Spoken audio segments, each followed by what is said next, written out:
Deməli uşaqlar, bugün biz Fransadan danışırıq. Fransada Napoleondan. Fransada qeyd edim ki, biz Fransanı 500-cü ildə dövlət kimi eşitmişik. 800-də imperiya kimi, 843-cü ildə parçalanıb Fransa, Almaniya, bir də İtaliyaya. Ən vahid olanı Almaniya, dağınıq olan isə Fransa. Fransa kralının əlində eşitdik ki, Paris və Orlean var. Qalan ərazilər seniorların və İngiltərənin əlində idi. Amma sonra İngiltərə məğlub edərək torpaqlarını geri qaytarıb 16-cı əsrin əvvəllərində tam mərkəzləşmiş mütləq bir dövlət idi. Və bugün danışacağıq Napoleondan. Fransada 5 dənə respublika var. 1792-ci ildə ilk respublikasıdır. 1804-cü ilə qədər. Sonra 1804-dən 1814-ə qədər bunun birinci imperiya dövrüdür. Sonra 15, 30 var, 30, 48 var, sizə lazım deyil.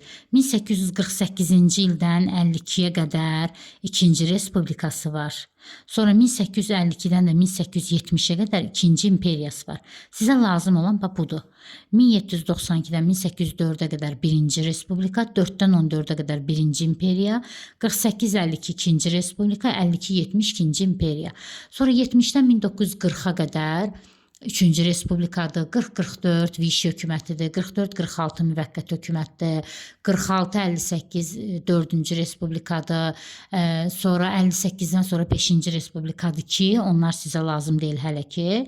Napoleondan danışırıq. Napoleon adi bir əskər olub, gedib Fransanın rəhbərinin yanına ki, mənə diktatorunun yanına ki, mənə belə deyək ki, zabit adı ver, yüksək rütbə ver. O da təbii ki, onun qarşısında məqsədlər qoyub ki, getginən ərazilər işğal eləginən, mən də sənə o adı verim. Həmin ərazilərdən biri Toulon şəhəri idi ki, Fransaya məxsus olub uzun müddət İngiltərənin əlində olan bir şəhər idi və tapşırırlar Napoleon ki, get həmin ərazini tut. O da gedir Toulon şəhərini İngilislərdən azad eləyir, sonra gəlir, gedir İtaliyanı da məğlub eləyir, İtaliyadan da böyük bir torpaqlar ələ keçirir. Sonra gedir Misirə, Misirin yarısı İngilislərin, yarısı da Osmanlının əlində idi.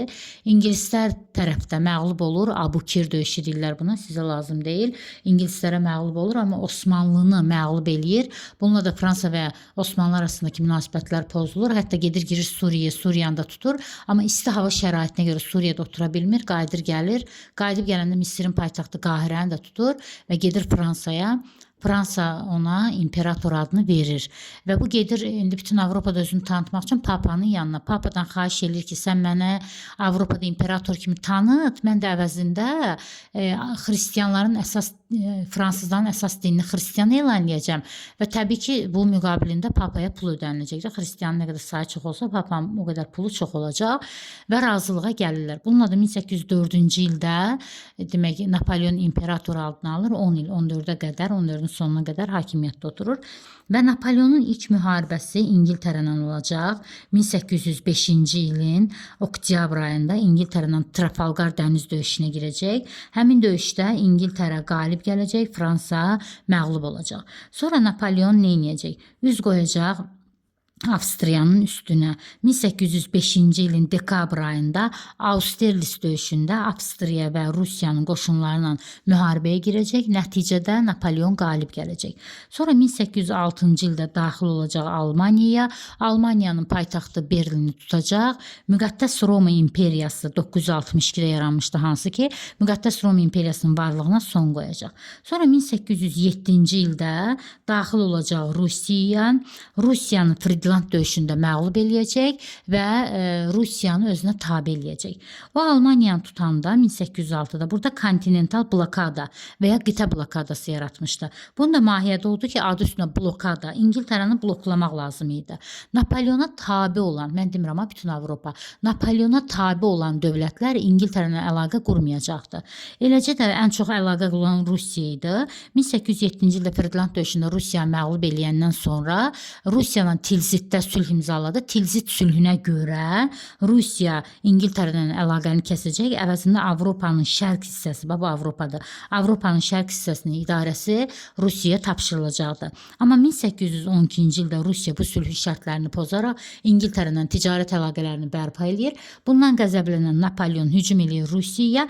Borodina düzündə döyüş baş verir. Həmin döyüşdə Napoleon qalib gəlsə də bu məğlubiyyətə bərabər bir qələbə idi. Çünki Napoleon Moskvaya çatdı. çatır, görür ki bir dənə də olsun qoşunundan adam qalmayıb, qaçır çıxır gəlir təzədən paytaxtı Parisə. Bu xəbər Avropada yayılır ki, bəs Napoleon Rusiyadan qaçıb, Avropa dövlətləri, Avropa xalqları 1813-cü ildə birləşirlər. Napoleonu Almaniyada Leipzig ərazisində döyüşə çağırırlar. Buna xalqlar döyüşü deyir. Bütün Avropa xalqları Napoleona qarşı və Napoleon məğlub olub Elba adasına sürgün olunur. Napoleon Elba adasına getməkdə olsun, Avropa dövlətləri buradakı torpaqları öz aralarında 1814-1815 Avstriyanın paytaxtı Viyanada konqres keçirib öz aralarında bölməkdə olsun. Fransa öz torpaqlarına çəkildi. Yəni Fransa imperiya kimi yox, öz torpaqlarına çəkildi.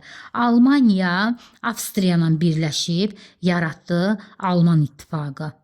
İngiltərə Kap, Seylon, Malta və Afrikanın Cənubi Afrika demək ərazilərini ələ keçirtdi. Rusiya Polşanı götürmüş oldu. Hərə Papa, Roma papası var idi burada. Napoleon elə bir ki Avropanı tutanda onun da hakimiyyətini ləğv eləmişdi. Həm müqəddəs Roma imperiyasını ləğv eləmişdi Almaniyada, həm də burada Papa hakimiyyətini. İtaliyada elə bir əvvəlcə Papa onu imperator elan eləmişdi. Sonra Napoleon Avropanı işğal eləyəndə gedib İtaliyanı tutaraq Papanın hakimiyyətini ləğv eləmişdi. Papa da öz yurd yuvasına çəkilərək öz hakimiyyətini bərpa eləmişdi. Lakin Napoleon Elba adasından qaçırdılır, gəlir 100 gün təzədən hakimiyyətdə oturur. Və 1815-ci ildə təzədən bir dənə xalqlar döyüşü olur, Waterloo döyüşü. Napoleon məğlub olub müqəddəs Yelen adasına sürgün olunur. Deməli 1.13-də, 1.15-də 2 dənə xalqlar döyüşü var. Leipzigdə birinci dəfə məğlub eləyib Elba adasına sürgün eləyiblər.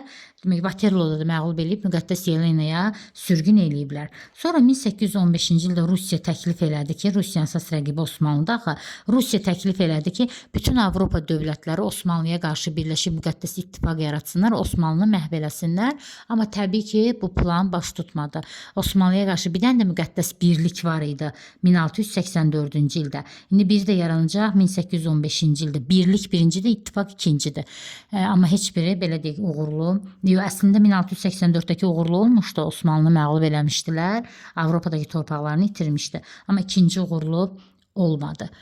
Sonra işləyəcək ki 1800 demək 14-30 var, daha doğrusu 15-30, 30-48 sizə lazım deyil.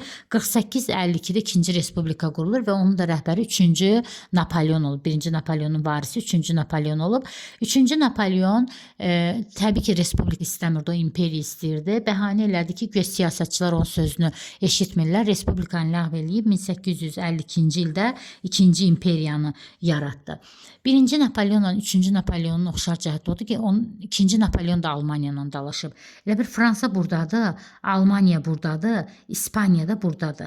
Demək Fransa buradadır, Almaniya da buradadır. Fransanın kralı, İspaniyanın kralı ölür, kraliçə dul qalır. Almaniya da istəyir ki, gedib İspaniya kraliçasından evlənib İspaniyanın torpaqlarını da ələ keçirsin. Fransa da buna icazə vermir ki, mənim ərazimdən keçmə. Əslində məqsəd Almaniyanın güclənməsinin qarşısını almaq idi.